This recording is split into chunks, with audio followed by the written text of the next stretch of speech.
Hello and welcome to the Monroe Method Clancast. I am Jason Monroe and this is episode 24. Okay, today I've got into a good habit, a productive habit on how to structure the things that I write, the posts that I create for social media, and then from that also creating podcast episodes to go along with it. Because everything just adds like another layer of depth. So you can write an email that takes maybe a couple of minutes to read. You can write an Instagram post that takes 30 seconds to read because you're limited to whatever it is, 200 words or something in the captions. And then you can talk for 20, 30, 40 minutes on a podcast episodes. They don't need to be any certain length, but it just, while I'm already writing these things down or creating things for social media, the podcast just gives you an opportunity to go into longer form content. So the thing I was writing about today was, well, I'll tell you exactly what I wrote down in my notepad. Make your reasons for losing weight the same reasons you'll use for maintaining your weight. When it comes to losing weight, there are countless mistakes that people make, of course, but let's dial in on the one major mistake that I see people see, especially in the space that I work in, which is the yo-yo diet space. I have worked with, by this point, I don't know, maybe it's reached a 14,000 point, I don't know, over 13,000 people anyway, over the last close to 6 years. The vast majority of which, probably 95%, were yo-yo dieters, people who have done diet after diet after diet. Sometimes it's the same one repeatedly, sometimes they've jumped from thing to thing to thing. But one of the biggest mistakes that I see them make is their short-sightedness. And I think the longer you diet for and the more years of dieting you have behind you, the more short-sighted you become. When you lost weight that very first time, when you tried that very first diet, you perhaps were being a bit health conscious. You were perhaps thinking about the future. There was, yes, you wanted to lose weight. Yes, you wanted to do it for whatever the reasons were important to you at that time. But perhaps you naively thought that, I'll just do this and then that'll be me. I'll know how to manage my weight going forward. And then it turned out not to be like that. And I think that every diet that you put yourself through, every year of dieting that you put yourself through, you lose sight of what it is that you're actually trying to achieve, and it just becomes a number on a scale. And it's doing whatever it takes to make that number on that scale go down the way. And that's what I mean by short-sightedness. Your vision just becomes more and more and more blinkered, pure tunnel vision on the number and what the number is doing. So yeah, people they become, if they're not, they might not be in the beginning, but people listening to this might well be, depending on how far along you are on your potentially decades-long diet history. But everyone focuses on the after. This is me before. Here's what I want to look or feel like after. But what about the after? What about after the after? That's the part I'm interested in. How do you still want to look or feel in 6 months' time, a year's time, 5 years' time? And this is the problem. You're not planning for the year ahead or the 5 years that come after that. You are doing things today, hoping the scales go down tomorrow, with little thought for what comes after that. And it's the same approach you've used to fuel decades of failed diet attempts. And it's the same approach that will fail the next decade of diet attempts too. Now, you'll notice that I often speak in decades, and it's because typically I work with people between their mid-20s to mid-40s, right? 25 to 45. Let me take a quick look, actually. I'm going to look at our Clan Monroe Facebook group, right? So right now, let me get Is it that one? Growth? Okay, so there are 1,029 members right now. And if I go to what the membership breakdown is, there we go.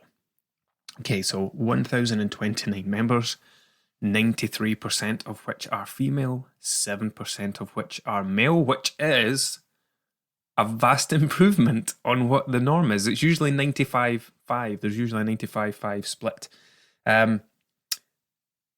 Okay, yeah, and the ages are, so 18 to 24, like there's a little graph that shows me 18 to 24, hardly anybody. 25 to 34 makes up 23% of the membership. 35 to 44 makes up almost 50% of the membership.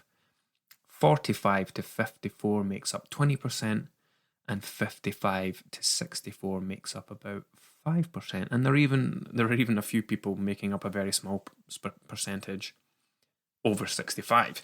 So that just gives you some insight into why you will often hear me talking in decades, right? Because generally I have people in their 30s, 40s, and 50s who have been, who were first taken to a Slimming World meeting back when they were 13. They went along with their mum. Somebody said, "Oh, you look a bit tubby. Why don't you start doing whatever?" I don't know what they did back then. I know their plan now is much different because you would get to jail if you tried to do things like that.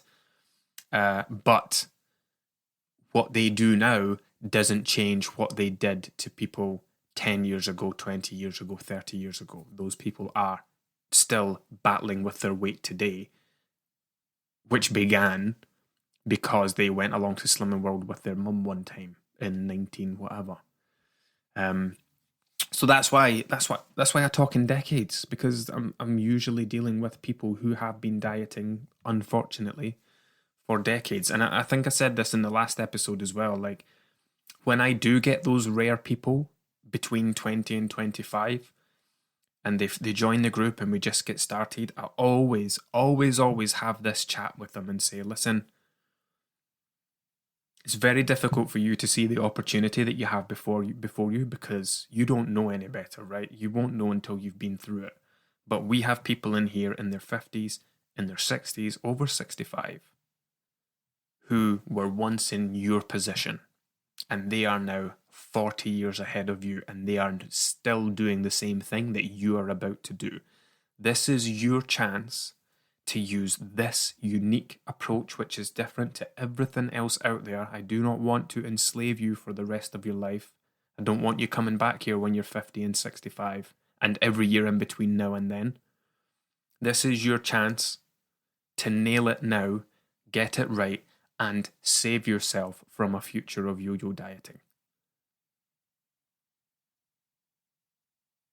So yeah, that's why I talk in decades, and it means a lot to me that people understand these things. Like, and it brings it back to being very short-sighted. It ties in really nicely because people don't think about the fact that their approach to their weight for the last 20 years has been the problem. It's the reason they still have weight to lose. If the next 20 years, if they try and approach their weight the same way, the next 20 is going to look like the last 20. And it just comes back to this short-sightedness. It is doing things today to make the scales come down tomorrow, not caring how it happens, or whether you're learning anything of value that you're going to take with you. Or beyond that, it is, I am doing this stuff. I want the scales to come down. This is my target. This is my goal. I want to get here. So, if you want to lose weight for the last time, you need to make your reasons for losing weight the same reasons you will use for maintaining your weight in the future. So what I mean by that is, it's good to have some short-term goals, right? Those can be helpful. Interim goals. We have the bigger, longer goals that are going to take a while to achieve. Then we have kind of mid-range goals. And then we have short-term goals. And short-term goals can act like little boosts in between. So if you want to lose weight for the last time, make your reasons for losing weight the same reasons that you will use for maintaining your weight in the future. Stop trying to lose weight just for a holiday, just for this big night out, just for this weekend away, just to fit into a wedding dress, right? Whatever the case is, whatever it is that you do, this thing that you go round every year, just because it's New Year, just because it's after Christmas, and start striving to reach a healthy weight, right? So forget about the trying to lose weight part.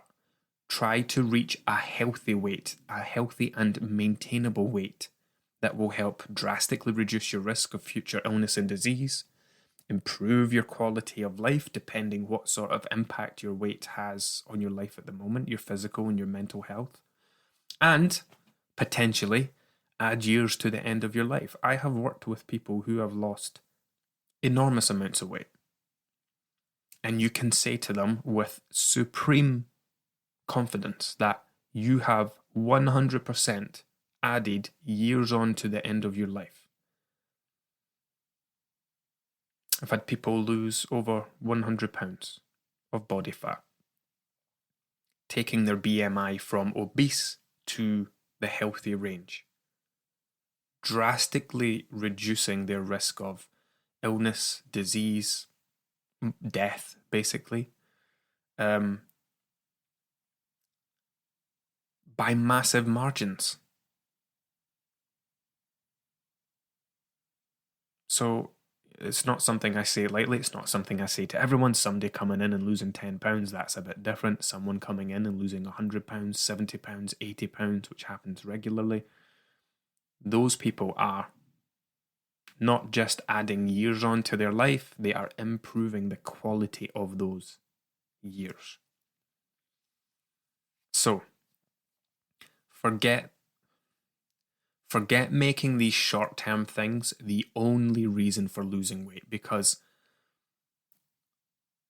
whether you do it for a holiday or a night out or a wedding dress or whatever, or whether you do it for your health, for your future, for your kids, to be around to see grandkids growing up, to be able to play with them, all the rest of it.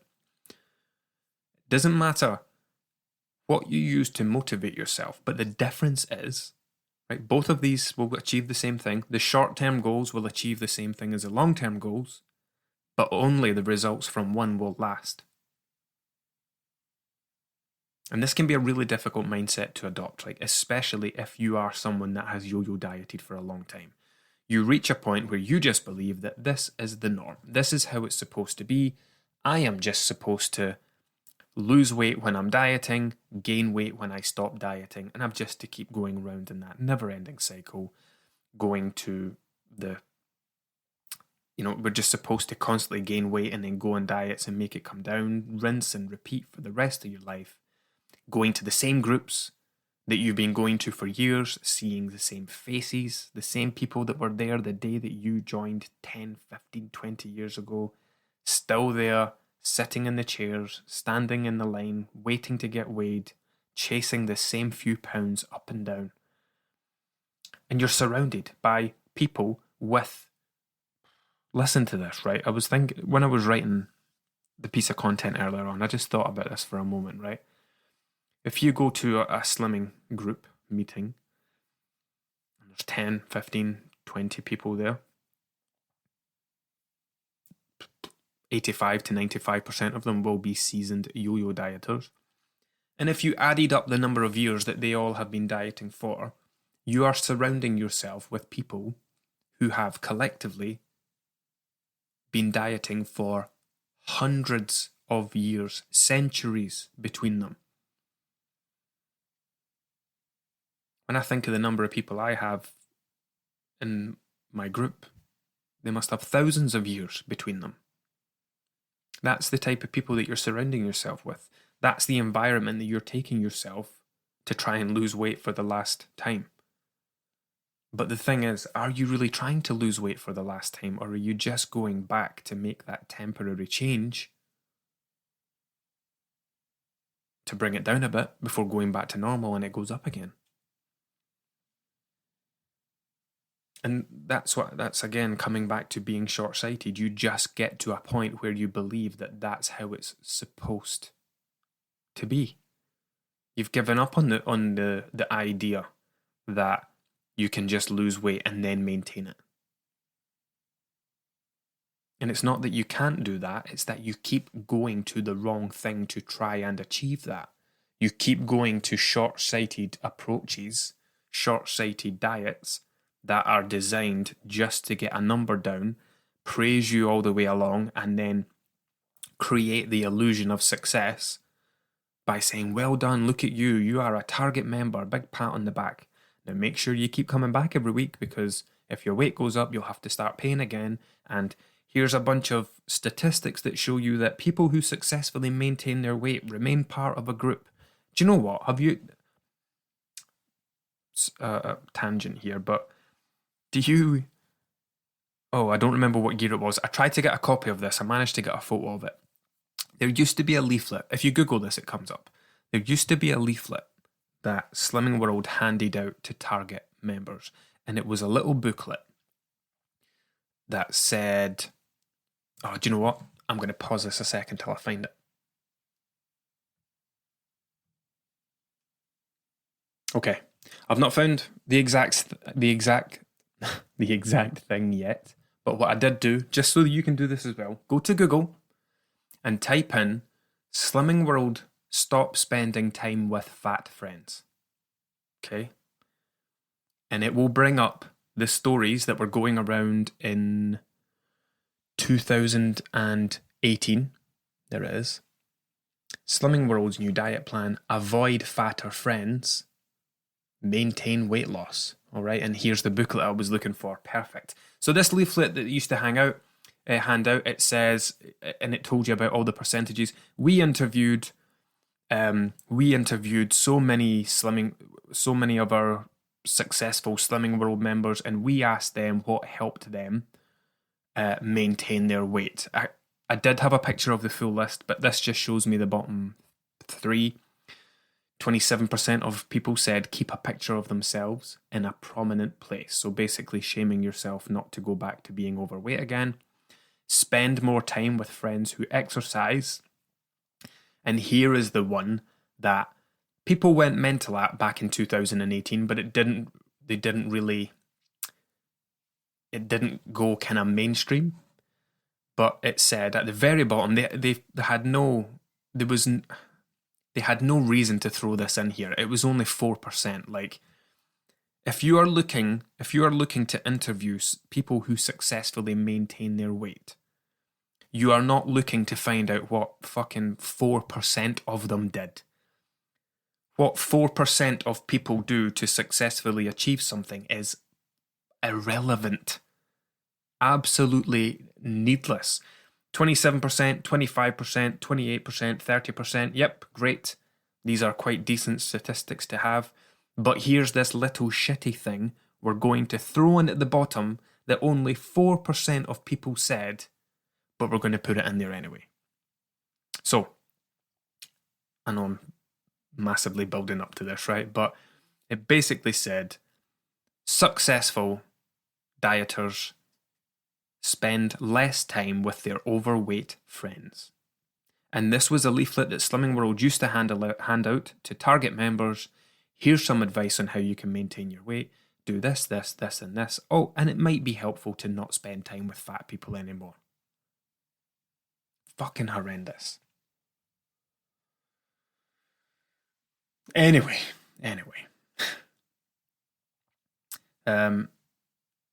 Isn't it funny though that something that claims to be building up community, it's all about a group environment. How many friends would you make at a slimming group that you go to regularly? Not just on a weekly basis, but perhaps on an annual basis if you go back. And their advice is what? To distance yourself from those people? How do you still go to your Slimming World meeting to get weighed at Target? And what do? Just put your hand up to your face and not look at all the fat people? Yeah, I don't talk to you guys anymore, sorry. Target member here, I'm too good to speak to you. It makes me sick.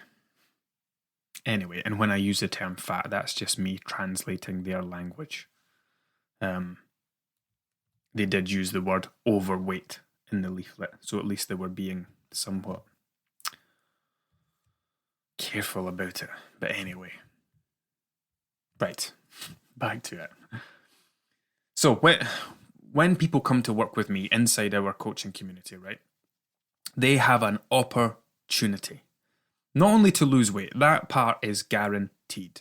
I have never had a single person follow my process and not lose weight.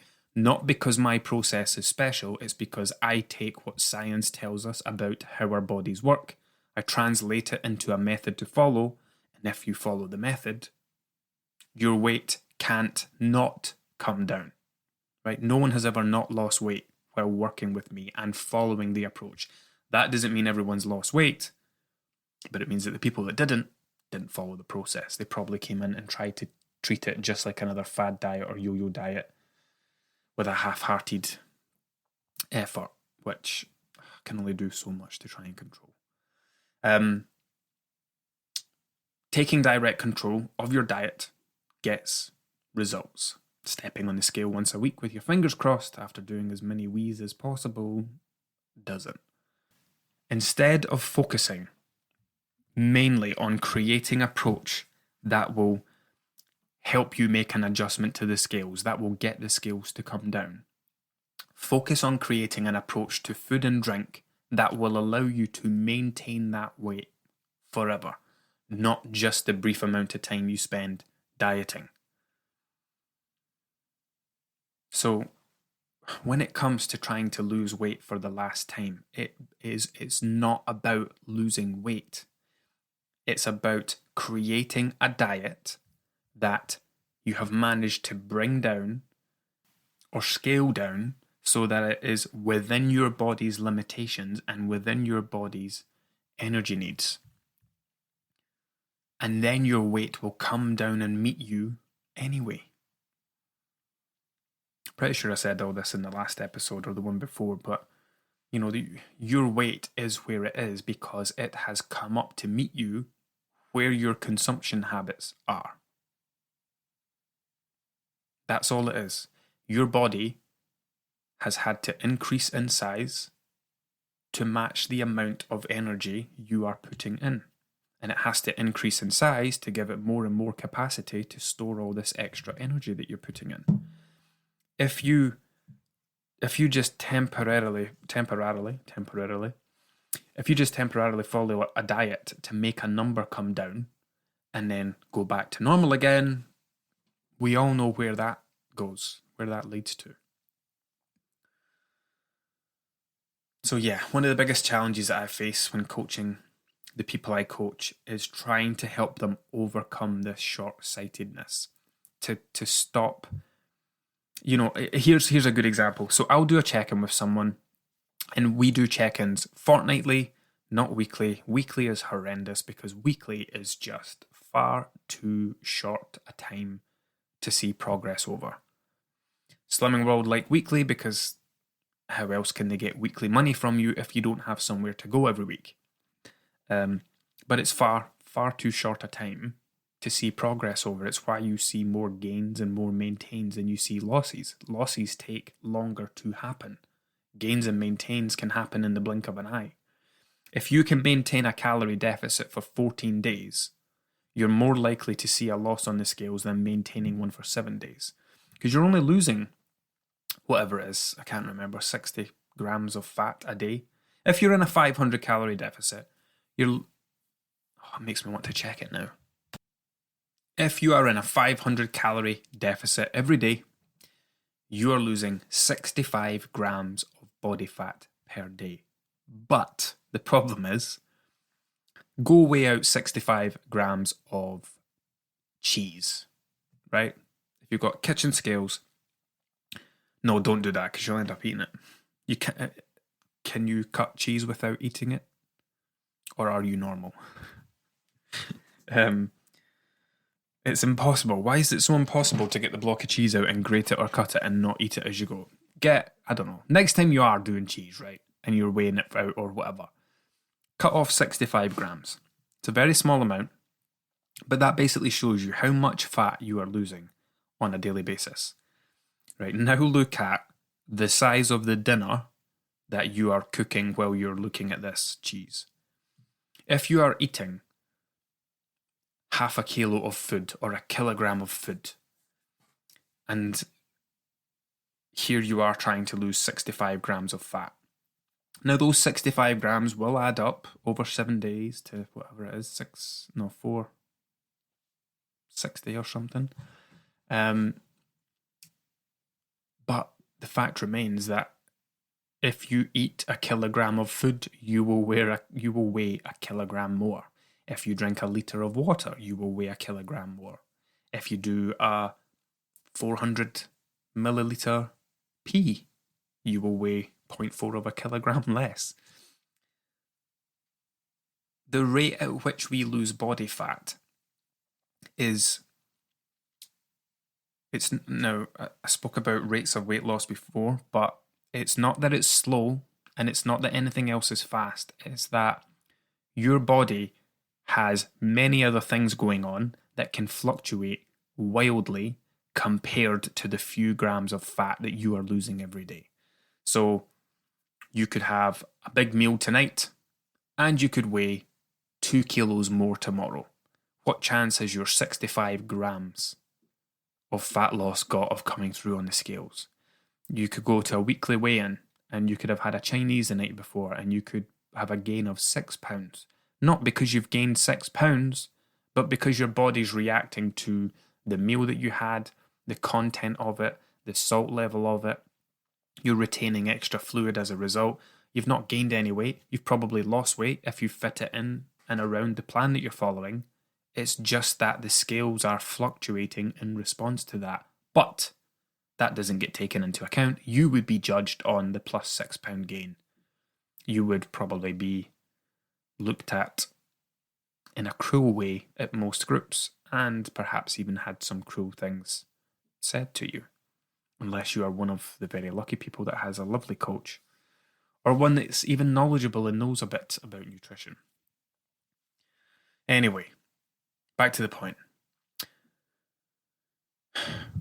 Diets don't need to be sustainable, right? So people often talk about, oh, you need a diet that's sustainable. That's not true. If your goal is fat loss, you do not have to create a sustainable diet to achieve fat loss.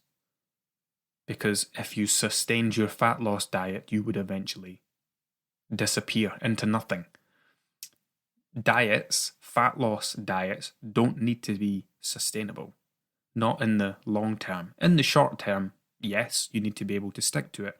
But it's not what you're going to be doing for the rest of your life. Because when you reach a weight that you want to stop at, you're going to have to come up and start eating differently to achieve maintenance. So it doesn't have to be that sustainable. You will make some adjustments in the short term to achieve the goal.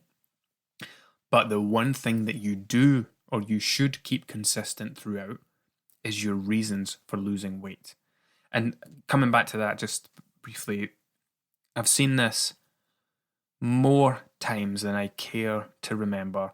I went through this last year with someone who was losing weight for a wedding. She was very determined, but she also had a massive social life.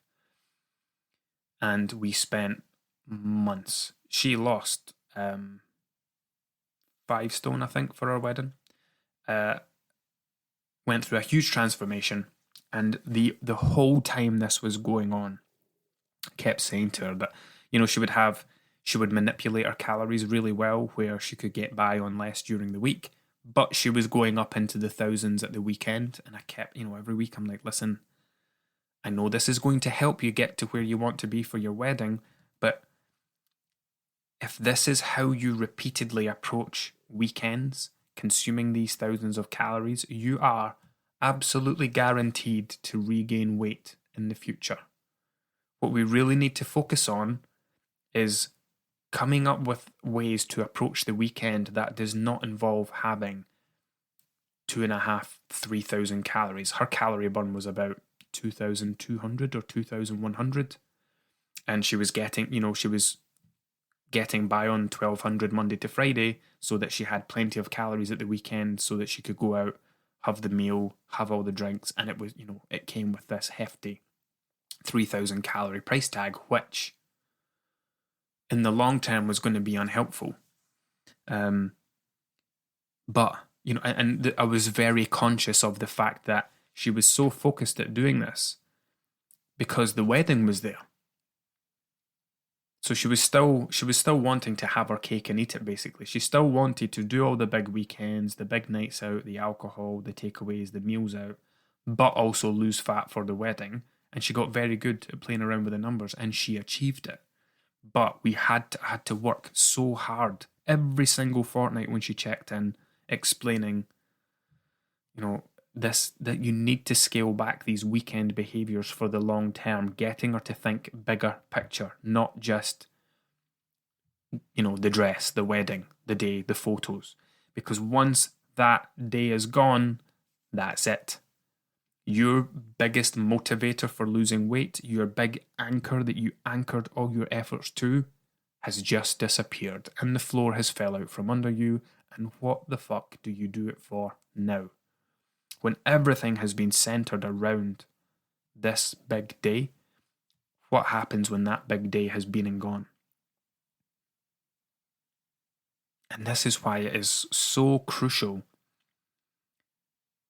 to make your reasons for losing weight the same reasons you'll use for maintaining your weight, because you can't use a wedding forever. Once the day's passed, that's it. You can't use a honeymoon. You can't use a holiday. You can't use your 40th birthday. You can't use your 50th birthday. These things all have expiry dates. Great short-term motivation, but it has an expiry date. You use it, it motivates you, you get to the day, it disappears. You're left in limbo. So, make your reasons for losing weight the same reasons that you will use in the future for maintaining your weight. Why would I want to maintain my weight? Because this, and this. I want to have a healthy, strong body. I want to reduce my risk of future chronic disease and illness. I want to be able to climb the stairs without getting out of breath. I want to sleep better. I want to not wake up in the mornings feeling tired and sluggish and lethargic. I want to be able, I want to be around to see grandkids and great-grandkids running around. Not just that, I want to be able to play with them. I want to be able to go to the soft play and not feel like I have to sit down and hide while the kids go and play. Just some examples of things I've heard over the years, right? And when people come to work with us, we ask that question in their starting time, like, what do you hope to achieve as a part of your time here? Tell me about your diet history. What is it you're trying to get away from? What is it you want to achieve? Some people will say, oh, just weight loss, at which point I'll be like, yeah, let's do this again. Weight loss is a terrible goal. Because what happens once you've achieved the weight loss? Again, similar, what do you anchor your efforts to then?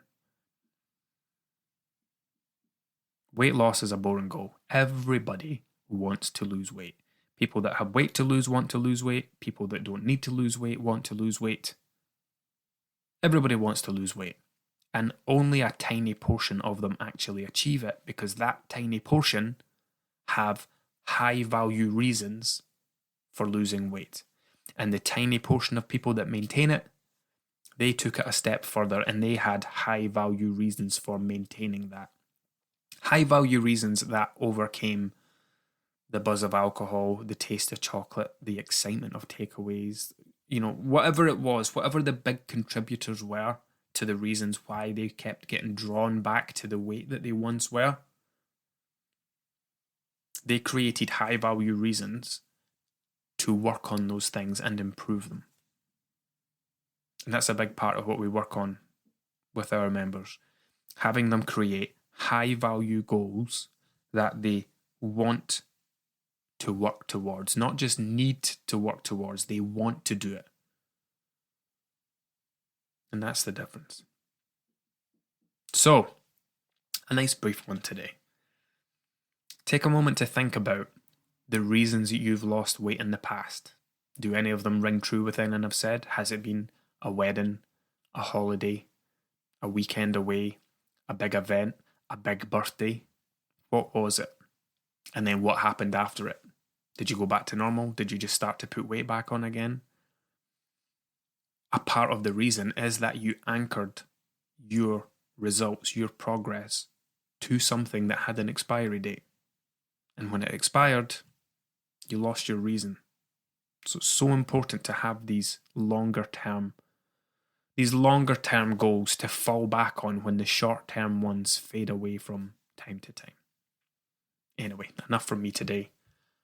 As ever, reach out, get in touch, do whatever you want to do. Come and talk to me. Check out my new website. I'm mentioning it again because I'm recording this episode close to when I completed it at the end of February. Check it out, monroenutrition.com. I'm very proud of it, especially as I did it all myself. Do you know what? I've paid 2 people. In the last 6 years, I have paid 2 people to build websites for me. The first one wasn't too bad. The second one was garbage. And what happens? The time I do it myself, it turns out the best it's ever been. Typical. Right, until next time.